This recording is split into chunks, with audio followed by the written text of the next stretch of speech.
Once again, this is Borge Liwat, Mr. Consistent. Almost decade ko na rin ginagawa tong business na to. Marami akong na-encounter, marami akong nasalungan na ganito pong mga experience na gusto kong itigil na kasi parang walang nangyayari, no?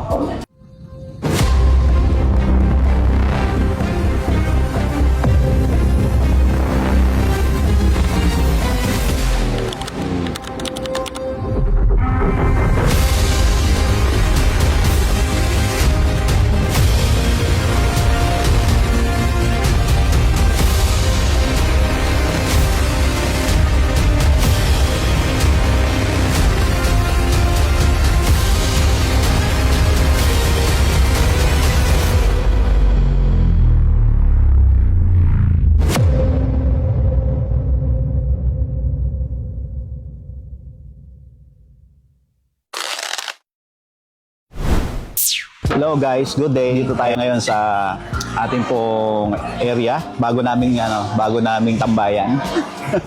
And another day, another opportunity. So, bakit ba natin ginagawa to ng tuloy-tuloy sa ganito pong opportunity kasi bigyan ko na kayo ng idea, tip na rin. Ginagawa nating proseso, mas madalas nakakaramdam tayo ng na parang may pumipigil sa atin, no? Merong mabigat, no? So, parang iniisip natin na hindi na magtutuloy yung gusto natin. But yan po ang fuel. Yan po yung fuel every day. Kasi sa almost decade ko na rin ginagawa tong business na to. Marami akong na-encounter, marami akong nasalungan na ganito po mga experience na gusto kong itigil na kasi parang walang nangyayari, no? Pero small wins every day. Sabi nga, mag-improve ka lang ng 1% every day. That's a total of 365% in a year. Sobrang laki na ng pagbabago. Kaya kung every day nakikita mo yung usad mo, nakikita mo yung effort mo, at ina-appreciate mo lahat ng nangyayari, that's the time na maiisip mo na, wow, malaki pala ang nagiging pagbabago kapag naiisip natin na kahit papaano, iniisip mo na malayo pa yata, pero hindi mo alam, malayo na rin. Compare before, like 3 years, 5 years, no? Na lumipas na ginagawa mo. Pero the point is, sa ginagawa natin is, bottom line pa rin is yung result. Kasi kapag hindi mo na-meet yung expectation mo, doon na po nangyayari yung tinatawag na regrets. So naisip mo na dumadating na parang walang nangyayari. So lagyan mo yan ng target. Ito po. So kumbaga dapat meron kang long-term result na hinahanap mo after a year. Pero meron po tinatawag na months, 6 months, at the same time 1 year na nakikita mo na resulta na nangyayari. Kaya better yan, makita mo yan 90 days, 3 months, consistent effort, todo, at the same time pag nami-meet mo another goal ka, no? After 3 months, another 3 months ulit, hanggang mabuo mo after a year, meron kang nakukuhang result.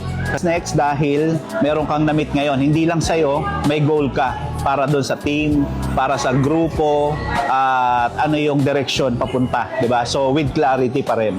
Kasi yung execution mo everyday, yun ang pinakamasarap, di ba? Kagaya sa ginagawa natin, dapat hindi lang parang nangyayari yan na lumilipas a day. Pero kung mamimit mo yan, mamimit mo ng tuloy-tuloy, is maiisip mo na malayo na ang nakikita mo para sa team, para sa'yo, at mas mag-grow ka, mas mag-grow ang team, no? At mas mag-grow din yung personality development na mangyayari. Kaya yun po ang pinaka-the best dyan. Hanapin mo yung purpose na kailangan mo at yung direction saan ba papunta. Then do it with clarity, with execution, at the same time yung work ethics na pwedeng mangyari. Kasi marami pong humahataw pero pagod lang, no? Marami pong humahataw pero busy lang.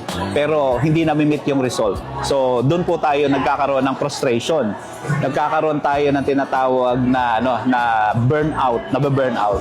So pagka naka-experience ka na ng ganon, that's the time naisip mo, ayoko na. Di ba? Balik na lang ako sa dati. Balik na lang ako sa ginagawa ko. Kasi may option ka eh. So, ilagay mo rin yung sarili mo na wala kang aatrasan, wala kang option. Kaya ang gawin mo is, ito yung best part na dito ko lahat makukuha, dito ko gagawin lahat at doon ka mag-grow, no? Kasi ako po, wala akong ginawang option na. Kasi wala rin akong aatrasan, wala na rin akong pupuntahan. Kumbaga, nasa rock bottom tayo. So, dahil nasa rock bottom ka, walang mangyayari sa'yo kundi pataas ka, pabalik. No? Kasi nasa ilalim ka na eh. So, reason why, pag nandun ka na sa ganong situation is kailangan mo nang gawin lahat, no? Lahat. Kaya congratulations sa mga hindi tumitigil. Congratulations sa ibinibigay yung best nila. Okay lang 'yan na pag napagod ka, pahinga ka lang, no? Kagaya nito, no? Kape ka lang, di ba? Chill ka lang. Tapos balik ka ulit doon sa track. No, balik ka lang ulit doon sa goal mo. Kasi wala ka namang pwedeng balikan pagka doon sa dati. Kasi wala nang nangyari sa'yo doon for the longest year na nandun ka.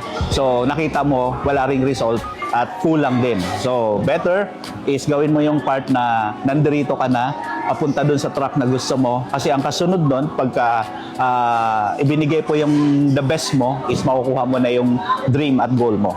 Okay? So with that, thank you so much. Once again, this is Borge Liwat, Mr. Consistent, and I know I am celebrating your success today.